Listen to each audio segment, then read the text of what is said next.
Berpikir komputasional. Berpikir komputasional yang erat hubungannya dengan pemrograman akan dikemas menjadi beberapa bab. Berpikir komputasional ini merupakan suatu kerangka dan proses berpikir yang mencakup perangkat keras, perangkat lunak, dan menalar atau reasoning mengenai sistem dan persoalan. Berikut ini pembahasan beberapa konsep dan strategi berpikir komputasional yang biasa digunakan dalam menyelesaikan persoalan komputasi.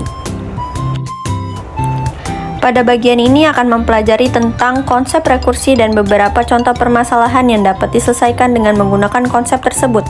Salah satunya adalah barisan Fibonacci. Suatu masalah dapat didekomposisi menjadi permasalahan yang serupa, namun ukurannya lebih kecil. Misalnya, ketika menghitung 10 faktorial, kita juga harus menyelesaikan 1 faktorial, 2 faktorial, hingga 9 faktorial terlebih dahulu. Permasalahan besar dalam bentuk permasalahan yang lebih kecil dan lebih mudah untuk diselesaikan. Rekursi didefinisikan sebagai sesuatu yang mengandung sesuatu itu sendiri.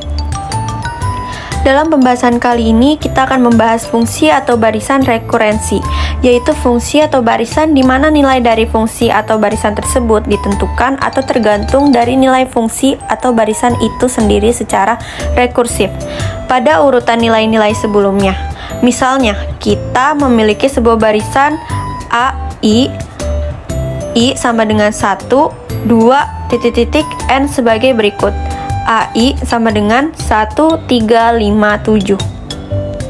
Di mana nilai pertama dari barisan A1 adalah 1 dan kemudian nilai-nilai berikutnya dalam barisan tersebut dihitung dengan cara menambahkan nilai 2 kepada nilai barisan sebelumnya. Pada definisi sebuah barisan atau fungsi rekursif selalu ada minimal 2 hal yang harus ditentukan, yaitu basis, menunjukkan dasar atau nilai awal dari fungsi atau barisan tersebut. Misalnya, pada contoh di atas, A1 sama dengan 1. Rekursi, menunjukkan hubungan antara nilai dari fungsi atau barisan tersebut dengan nilai-nilai sebelumnya yang telah diketahui. Misalnya, pada contoh di atas, AI sama dengan AI minus 1 tambah 2. Jika I lebih banyak dari 1, sebuah fungsi atau barisan rekursif bisa jadi ditentukan dari tidak hanya satu buah nilai sebelumnya saja, tetapi dapat juga dari 2, 3, dan seterusnya nilai sebelumnya. Algoritma Grady. Grady secara harfiah berarti rakus atau tamak. Meskipun dalam pengertian sehari-hari kata rakus dan tamak memiliki konotasi negatif, namun dalam konteks informatika kita mengartikan Grady dalam konteks sebagai sebuah strategi penyelesaian masalah yang dapat berguna dalam merancang sebuah algoritma atau solusi bagi sebuah permasalahan komputasional. Teknik Grady adalah salah satu teknik penyelesaian masalah yang biasa digunakan untuk menyelesaikan permasalahan optimasi.